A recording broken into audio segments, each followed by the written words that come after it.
Cabinet Secretary Attorney Carlo Alexei P. Nogueras. Maraming salamat, Ma'am Joby, way dapig-dapig. Sa mga Bisaya, maayong hapon ninyong tanan. Of course, I'd like to greet si Doc Apet Daing Hirang, our NNC Executive Director, na kulbaan tagamay, but I'm very happy to note that Doc Apet is here with us, kaya negative. Negative ang test results. So, ganyan talaga ang trabaho natin. Usahay, we will have times na ma-expose kita, but ganyan talaga ang trabaho ng public service. I'd also like to greet everybody who is with us, joining us here today sa physical presence. So blended ta karon na ay physical and then na ay virtual.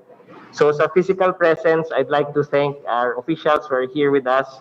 Dr. Cristina Peña Florida, Ma'am Maria Josefina Ponce, sa atong Barangay Nutrition Scholars and Program Beneficiaries from Parañaque City and Pateros, our NNC family who is with us physically and virtually, to our LGUs, Mayors Edgardo Labella from Cebu City, Governor Roel Degamo of Negros Oriental, the Honorable Susano Ruperto Jr., Mayor of Tayasan, Negros Oriental, Dr. Rebecca Giamala, Regional Director ng DSWD7, Dr. Parolita Mission, our Nutrition Program Coordinator of Region 7, Bukidnon Governor Jose Maria Zubiri, Bacolod City Mayor Ebelio Leonardia, to our Nutrition Action Officers from Cadiz, Pateros, Caloocan, Nabotas, and Parañaque, our Barangay Nutrition Scholars from Legazpi,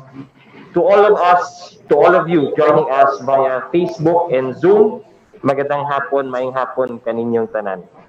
I'd like to express my personal thanks to the National Nutrition Council for inviting me to this very momentous and important soft launching of Tutok Kainan.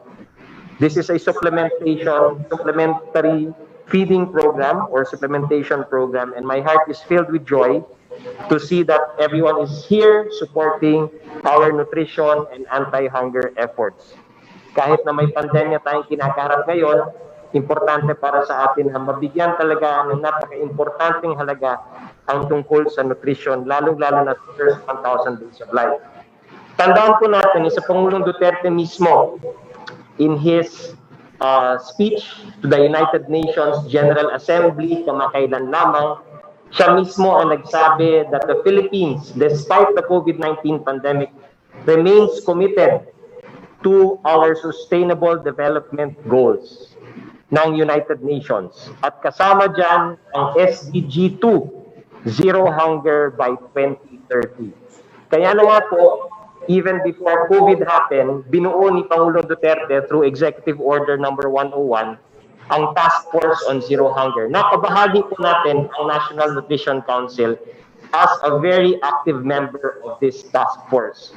Under this task force, marami tayong pillars na pinagkakaabalahan. Kasi kung isipin natin ang problema ng kagutuman, napakalawak. It's too broad and multidimensional na minsan na-overwhelm ka sa dami ng kailangan gawin. So ang ginawa po ng ating Task Force Zero Hunger, dinivide natin into 6 pillars ang problema ng gutom, and 6 pillars represents 6 key result areas. At meron po tayong technical working groups na nakatutok po dyan. So the first pillar is to look at our policy environment. Ano ba yung mga batas, mga polisiya natin that really drives government to end hunger? Number 2, ano ba yung production ng pagkain natin? Are we producing enough food, and are we helping our farmers and fisher folk produce enough food, increase their production, and increase also their income, also to end rural poverty? Number 3, and I'm sure this is the favorite ng National Nutrition Council, to end all forms of malnutrition. Dito papasok itong programa nating Tutok Kainan at iba pang mga initiatives ng National Nutrition Council. Number 4 is yung ating accessibility ng pagkain. It's not enough na nagpo-produce tayo ng pagkain, it's not enough na masustansyang pagkain, pero kung hindi nakakaabot sa merkado, kung hindi siya accessible sa ating mga kababayan, kahit sa pinakatalipapa, pinakapurok ng bawat barangay, hindi natin magagampanan yung tungkulin natin at gusto nating to end all forms of hunger. At syempre, dito papasok ang interventions natin sa most vulnerable sectors of society, ang urban and community gardening, at iba pang interventions to help people get access to quality and safe food. Number 5 is sustainability. Ano bang sustainable programs natin when it comes to agriculture? And resiliency. Ano ba mga programa natin to make sure kung may disruptions sa food cycle, sa food systems, maaga at mabilis tumutugon ang gobyerno. And number 6, which is my favorite, is people participation. Kasi naiintindihan po natin, hindi natin kayang gampanan ang lahat ng tungkulin na kailangan natin gawin para sa kagutuman, at kahit ginagawa natin ang lahat ng yan, there will still be gaps that need to be filled up by the private sector. So kailangan po ng people participation para ang bawat isang Pilipino ay may maiaambag sa laban natin kontra gutom. And so, which brings us today, no? This Tutok Kainan is really a testament, an execution of our national food policy. Kasi yung Task Force Zero Hunger, ang pinaka-assignment natin kay Pangulong Duterte is to come up with a national food policy that spells out very clearly ano ba ang kailangan natin gawin para ma-accomplish natin, ma-achieve natin ang zero hunger by 2030. We have to spell out a game plan, an action plan. Kung sa basketball pa, ano bang playbook natin dito? And I'm very happy that NNC was very cooperative and very active in crafting the national food policy, which we launched last October 16 in celebration of World Food Day. And inside the national food policy, nakita po natin na may gap. Ang gap na nakita po natin sa ating mga feeding programs is a feeding program or a supplementation program that really caters the first 1,000 days of life. Tama yung sinabi ni Doc Apet eh. Itong first 1,000 days of life, bagamat may batas po tayo para dyan, wala tayong malawakang programa that really executes and implements the objectives spelled out in the first 1,000 days of life. Ito na po yun, yung Tutok Kainan. This is our answer to the call ng first 1,000 days law. This is our answer to the call ng national food policy na nakita natin na may gap in terms of our supplementation program. I understand this is a pilot program and we will just be having a few LGUs who will benefit from this because meron talaga tayong need for more budget. No? At the end of the day, ang budget lang naman na pag-uusapan natin. Nevertheless, it is very important that today we launch this program because this is the program that will start it all out. This is the program that will show to the people of the Philippines and the world that we are very serious in implementing the policy of our national food policy and really making sure that we implement correctly the objectives and goals enshrined in the first 1,000 days law. So this dietary supplementation is really an approach to address insufficient and poor quality food and nutrient intake of pregnant women and young children to prevent their undernutrition. Aside from this, NDSP will also serve as a platform for promoting positive behavior in pregnant women and mothers of young children on desirable complementary feeding practices and good nutrition.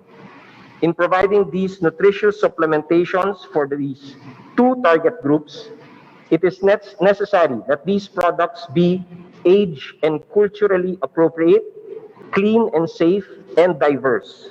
We are looking to source from the DOST FNRI technology adopters, as well as from the local produce of community-based organizations, such as our agrarian reform beneficiary organizations, our local farmers groups and associations, and our irrigators associations.